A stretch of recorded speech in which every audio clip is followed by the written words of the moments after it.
اس منظر کو سوچ سکتے ہیں کہ عمار بن یاسر کو باندھا ہوا ہے اور ان کی والدہ سمیہ کو سامنے دو ٹانگوں سے مختلف اونٹوں کے ساتھ باندھا گیا اور مخالف سمت میں بھگائے گئے اور جسم کے دو ٹکڑے کر دیے. میں تو کہتا ہوں کہ یہ تو انسان اپنی قبر تک سین نہیں بھلا سکتا جس کی آنکھوں کے سامنے یہ سین ہو جائے. والد کو قتل کر دیا گیا, ایک دن میں ماں باپ چھین لیے, اور اتنا سٹرونگ قبائلی سسٹم میں بانڈ ہوتا تھا, اور بچہ بھی اکلوتا. اسلام کے پہلے شہداء ہیں حضرت عمار کے والدین.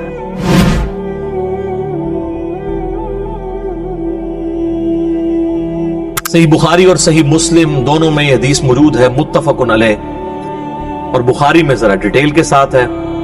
انٹرنیشنل نمبر کے مطابق 2812. مسجد نبوی کی تعمیر کے دوران یا غزوہ خندق میں خندق کھودتے ہوئے, ان دونوں میں سے کوئی ایک موقع تھا. ابو سعید خدری رضی اللہ تعالیٰ عنہ کہتے ہیں کہ صحابہ کرام پتھر لا رہے تھے تعمیر کے لیے, یا پتھر اٹھا رہے تھے. باقی اصحاب ایک ایک پتھر اٹھاتے تھے, سیدنا عمار بن یاسر دو پتھر. اتنا ان کا ایمان کا جذبہ. ظاہر ہے کہ جس کے جینز کے اندر ایمان ہو, جس کے ماں باپ اسلام کے پہلے شہداء ہوں, سیدنا یاسر اور سیدہ سمیہ رضی اللہ عنہما وعلیہم السلام, اسلام کے پہلے شہید, جنہوں نے ابو جہل کی تکلیف اٹھائی, تو ان کا بیٹا پھر یہی ہوگا نا. تو نبی الاسلام نے اپنے مبارک ہاتھوں سے جو ہے ان کے سر اور داڑھی سے مٹی جھاڑتے ہوئے کہا, وائے عمار, اے سمیہ کے بیٹے, افسوس, یعنی تو کتنی اسلام کے لیے خدمت کر رہا ہے, افسوس تجھے ایک باغی جماعت قتل کرے گی. تو انہیں اللہ اور جنت کی طرف بلائے گا, اور وہ جماعت تجھے دوزخ کی طرف بلا رہی ہوگی. اب یہ بڑے سخت الفاظ ہیں صحیح بخاری میں 2812 کہ سیدنا علی کے سپورٹر سیدنا عمار بن یاسر اور ان کی جماعت کو نبی الاسلام نے کہا جنت کی طرف اور اللہ کی طرف بلانے والی جماعت, اور ان کے مخالفین کو یعنی اہل صفین کو, حضرت معاویہ رضی اللہ تعالیٰ عنہ کی جماعت کو دوزخ کی طرف بلانے والی جماعت. اور پھر ساتھ کہا باغی, پولیٹیکل ٹرم میں بغاوت. یہ نہیں کہ وہ اسلام سے باغی ہو گئے تھے, یعنی پولیٹیکلی خلیفہ برحق کے خلاف انہوں نے بغاوت کی, جس کی اطاعت واجب تھی. وَأُولِي الْأَمْرِ مِنْكُمْ کے تحت سورہ نساء کی آیت نمبر 59, اطیعوا اللہ واطیعوا الرسول وَأُولِي الْأَمْرِ مِنْكُمْ. تو یہ حدیث ہے جی, اور یہ حدیث جب پریکٹیکلی سامنے آئی جنگ صفین میں سیدنا عمار بن یاسر شہید ہوئے. حضرت معاویہ کے ایک فوجی تھے ابو الغادیہ, جو اصحاب شجرہ میں سے ہیں, اور صحیح مسلم میں حدیث ہے کہ اصحاب شجرہ جو ہے نا, جنہوں نے بیعت کی ہے اس درخت کے نیچے صلح حدیبیہ کے موقع پر, جو سورہ فتح میں بھی ذکر ہوا ہے اس کا, اور مسلم کے الفاظ ہیں اصحاب شجرہ کو دوزخ کی آگ نہیں چھوئی. اب یہ ابو الغادیہ یہ بھی اصحاب شجرہ میں سے تھے. مسند امام احمد بن حنبل میں ایک پورا چیپٹر ہے جس میں ان کی حدیثیں ہیں جو انہوں نے نبی الاسلام سے بیان کی ہیں, اور وہ حدیثیں وہی ہیں کہ عمار کو باغی جماعت قتل کرے گی, اور عمار کا قاتل اور مال لوٹنے والا جہنم میں ہے.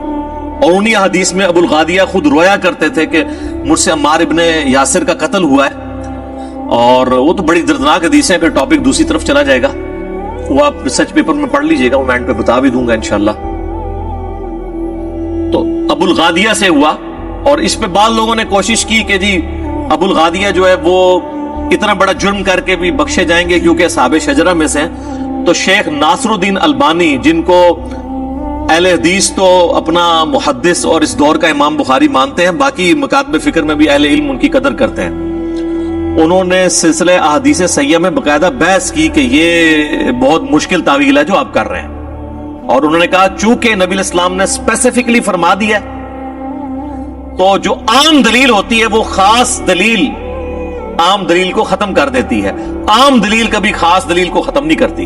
اور یہ اہل حدیثوں کو بات پتہ ہے, جب ہم انہیں کہتے ہیں نا وَإِذَا قُرِئَ الْقُرْآنُ فَاسْتَمِعُوا لَهُ, تو وہ کہتے ہیں یہ تو جنرل ہے, ہم اس کو ختم کرتے ہیں لا صلاۃ لمن لم یقرأ بفاتحۃ الکتاب سے, وہ کہتے ہیں وہ خاص ہے کہ جو فاتحہ نہیں پڑھتا اس کی نماز نہیں ہوتی, لہٰذا یہ جو جنرل آیت ہے اس میں یہ ایک تخصیص آ جائے گی کہ فاتحہ آپ پڑھ سکتے ہیں امام کے پیچھے بھی، ایک علیحدہ سے ایک ٹاپک ہے. یہاں پہ وہ بھول جاتے ہیں کہ جب اسپیسیفکلی آ گیا کہ عمار کا قاتل اور مال لوٹنے والا جہنم میں ہے، المستدرک الحاکم میں حدیث ہے، مسند امام احمد میں، تو وہ عام والی بشارت اس سے گئی. لیکن یہ ہمیشہ کے لیے جہنم میں نہیں، الٹیمیٹلی ہر مسلمان کو جس نے ایک دفعہ بھی کلمہ پڑھا ہے وہ جنت میں جانے میں انشاءاللہ کامیاب ہو جائے گا. باقی یہ آخرت کے معاملے میں نے آپ کو ایک ٹیکنیکل بحثیں کی ہیں. اللہم اجرنا من النار، آمین ثم آمین. تو یہ حدیث اور اس کے بعد جب یہ سارا معاملات ہوئے تو پھر اہل سنت کے ہاں یہ چیز اسٹیبلش ہو گئی کہ حضرت علی رضی اللہ تعالیٰ عنہ کی ساری جنگیں حق پر مبنی تھیں اور مخالفین باغی تھے. البتہ اس میں اختلاف ہے کہ مخالفین کی جو بغاوت ہے وہ اجتہادی خطا کے طور پہ شمار کی جائے گی یا ہٹ درمی کے اوپر، اس میں اختلاف ہے. پھر اس میں بھی ایک جز کے اوپر اتفاق ہے کہ جو اہل جمل ہیں یعنی سیدہ عائشہ، سیدنا طلحہ، سیدنا زبیر رضی اللہ عنہم اجمعین وعلیہم السلام اجمعین، چونکہ انہوں نے اپنی اس غلطی سے رجوع کر لیا تھا بعد میں اور شرمسار تھے، لہٰذا ان کی غلطی کو اجتہادی غلطی کے طور پہ ایکسپٹ کیا جائے گا اس حوالے سے کہ اللہ تعالیٰ معاف فرمانے والا ہے. اور مولا علی نے بھی ان کو معاف کر دیا. وہ المستدرک الحاکم میں، المصنف ابن ابی شیبہ میں اور کئی کتابوں میں، سنن الکبریٰ للنسائی کے اندر حدیث موجود ہے کہ مولا علی نے کہا کہ میں اللہ سے امید کرتا ہوں، یہ سورۃ الحجر کے اندر جو آیت ہے کہ اہل ایمان آمنے سامنے بیٹھے ہوئے ہوں گے جنت میں تختوں کے اوپر، اور اللہ تعالیٰ ان کے دلوں سے میل دور کر دے گا اور وہ جنت میں پہنچ جائیں گے. میں اللہ سے امید کرتا ہوں کہ یہ بشارت میرے طلحہ، زبیر اور عثمان بن عفان کے لیے رضی اللہ عنہم اجمعین کے ہمارے دلوں میں جو ایک دوسرے کے بارے میں چیز آ گئی ہے وہ اللہ تعالیٰ دور کر دے گا. لیکن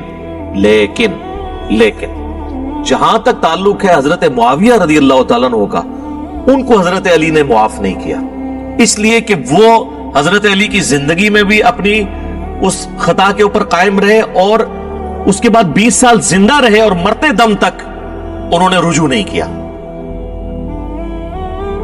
اسی لیے سیدنا علی نے ان کے بارے میں ڈیفرنٹ ایٹیچیوڈ رکھا. میرے استاد ڈاکٹر اسرار صاحب رحمہ اللہ تعالیٰ نے سورۃ الحجر کی انہی آیات کی تفسیر میں بیان القرآن میں یہ کہہ دیا تھا، حضرت معاویہ کا نام بھی انہوں نے داخل کر دیا تھا. وہ حدیث کے معاملے میں تو وہ خود ہی کہتے تھے میں امی ہوں، تو پھر میرا اس پہ جواب آیا تھا کہ حضرت معاویہ کا نام نہیں انہوں نے لیا، حضرت طلحہ، زبیر اور عثمان بن عفان کا نام لیا تھا، جن کے بارے میں صحیح بخاری میں آتا ہے کہ عمار کی زبان کو اللہ نے شیطان سے محفوظ کر دیا. یہ صحیح بخاری میں ہے. تو عمار سے پوچھ لیتے ہیں. عمار بن یاسر کا آپ حضرت علی کے ساتھ کمٹمنٹ کا لیول دیکھیں، 93 ایئرز ایج ہے. جنگ صفین لڑنے کے دوران اس وقت 93 کے تھے، وہ 37 ہجری میں شہید ہوئے. 93 سال بڑی عمر ہوتی ہے. تو عمار بن یاسر کا فہم سنن الکبریٰ البیہقی میں موجود ہے. جب ان سے پوچھا گیا اہل شام کے بارے میں، یعنی یہ جو حضرت معاویہ کی جماعت ہے امیر شام کی، تو انہوں نے کہا کہ یہ نہ کہو کہ اہل شام نے کفر کیا، اس سے کم از کم رافضیت کا رد ہو گیا جو حضرت معاویہ یا ان کی جماعت کو سمجھتے ہیں کہ وہ کافر ہیں، اور اس بغاوت کو وہ دین کی بغاوت اس حوالے سے سمجھتے ہیں کہ وہ سمجھتے ہیں شاید نعوذ باللہ انہوں نے اسلام اتار کے پھینک دیا تھا. نہیں، اسلام میں وہ تھے، مسلم تھے، پولیٹیکلی انہوں نے معاملوں کو مس ہینڈل کیا، وہ بھی غلط ہے. اس میں عمار بن یاسر کیا کہتے ہیں، یہ نہ کہو کہ اہل شام نے کفر کیا، بلکہ کہو انہوں نے فسق کیا اور ظلم کیا. فسق کہتے ہیں گناہ کبیرہ کو. تو عمار بن یاسر کہہ رہے ہیں کہ اہل شام جو ہیں، اہل صفین، یہ فاسق بھی ہیں اور ظالم بھی ہیں، یعنی بڑے مجرمین ہیں، کافر نہیں ہیں. بس یہی میرا عقیدہ ہے جو عمار بن یاسر کا عقیدہ ہے. ہم اس سے آگے نہیں جاتے. تو آپ بھی مہربانی کریں ادھر تک پہنچ جائیں. لہذا اہل صفین کو فاسق، ظالم، مجرم، باغی، دوزخ کی طرف بلانے والے، یہ سارے کے سارے الفاظ بالکل جسٹیفائی ہو گئے. عمار بن یاسر کا فہم بھی، سلف کا فہم بھی آ گیا. اب کوئی عمار بن یاسر کے فہم کو چھوڑ کے کوئی ریالوں والے مولوی کے فہم کو اپنا فہم ماننا ہے تو اس کی اپنی قسمت ہے. اور یہ ریال آج کا ایشو نہیں ہے. بنو امیہ اور بنو عباس کے دور میں بھی علماء ظاہر ہے جی کوڑوں سے اور پھانسیوں سے ڈرتے تھے، سیدھی سی بات ہے. تو یہ دوسرا ریفرنس، عمار ابن یاسر کی نگاہوں کے سامنے ایک دن میں ان کی والدہ بھی اور ان کے والد کو بے دردی سے قتل کیا گیا، اور ابو جہل کہ اسی طریقے سے ٹکڑے کیے جاتے حضرت عمار ابن یاسر کے سامنے، تب بھی ان کا غصہ ٹھنڈا ہو سکتا تھا۔ تو دنیا میں تو نہیں ہوا،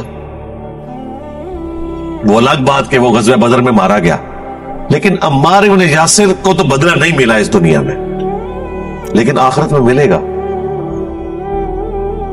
آپ اس منظر کو سوچ سکتے ہیں کہ عمار ابن یاسر کو باندھا ہوا ہے اور ان کی والدہ سمیہ کو سامنے دو ٹانگوں سے مختلف اونٹوں کے ساتھ باندھا گیا اور مخالف سمت میں بھگائے گئے اور جسم کے دو ٹکڑے کر دیے۔ میں تو کہتا ہوں کہ یہ تو انسان اپنی قبر تک سین نہیں بھلا سکتا جس کی آنکھوں کے سامنے یہ سین ہو جائے۔ والد کو قتل کر دیا گیا، ایک دن میں ماں باپ چھین لیے، اور اتنا سٹرونگ قبائلی سسٹم میں بانڈ ہوتا تھا، اور بچہ بھی اکلوتا۔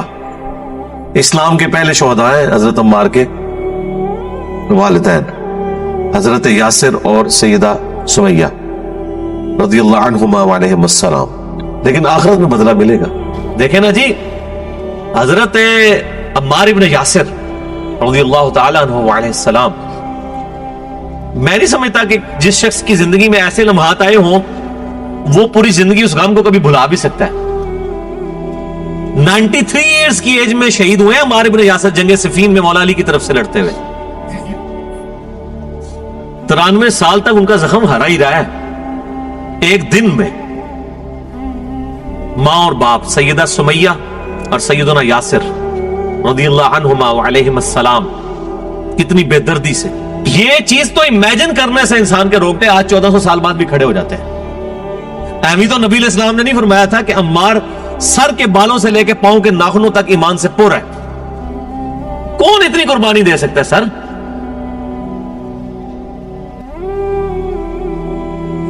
اب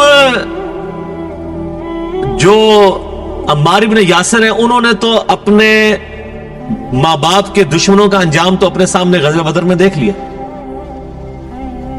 لیکن سیدہ سمیہ نے تو اپنے قاتل کا انجام نہیں دیکھا نا، نہ سیدنا یاسر نے۔ اور پھر دنیا میں تو ابو جہل ایک دفعہ ہی قتل ہوا نا، 2 بندوں کو مارنے کے سبب اور کئی اور مسلمانوں کو اذیت دینے کے سبب۔ دنیا کی عدالت تو ایک بار ہی قتل کی سزا دے سکتی ہے نا، لیکن اللہ تعالیٰ ایک ایک مسلمان کے بدلے میں ابو جہل کو روزانہ ہزاروں زندگیاں دے کے ہزاروں موتیں دے سکتا ہے۔ اور ان کے ایمان کی، ان کی جو دل کی ٹھنڈک جنت میں پہنچ کے بھی اسی وقت ہوگی جب وہ اپنے مخالفین کا عذاب دیکھیں گے۔ ہم آج یعنی بیٹھ کے سوچتے ہیں کہ یا اللہ ہمیں جنت میں جانے کی جتنی خوشی ہے شاید اتنی یا شاید اس سے بھی زیادہ خوشی نبی علیہ السلام کے دشمنوں کو عذاب ملنے پہ ہوگی۔ اور آج نبی علیہ السلام کے تو دشمن اسلام کے لبادے میں ان کی بھولی بالی امت کو جو ہے وہ کفر اور شرک کے راستے کے اوپر چلا رہے ہیں، ان کو جب عذاب ملے گا نا، ہمیں تو اصل میں جنت میں جانے سے زیادہ خوشی تو ان لوگوں کے عذاب کے اوپر ہوگی۔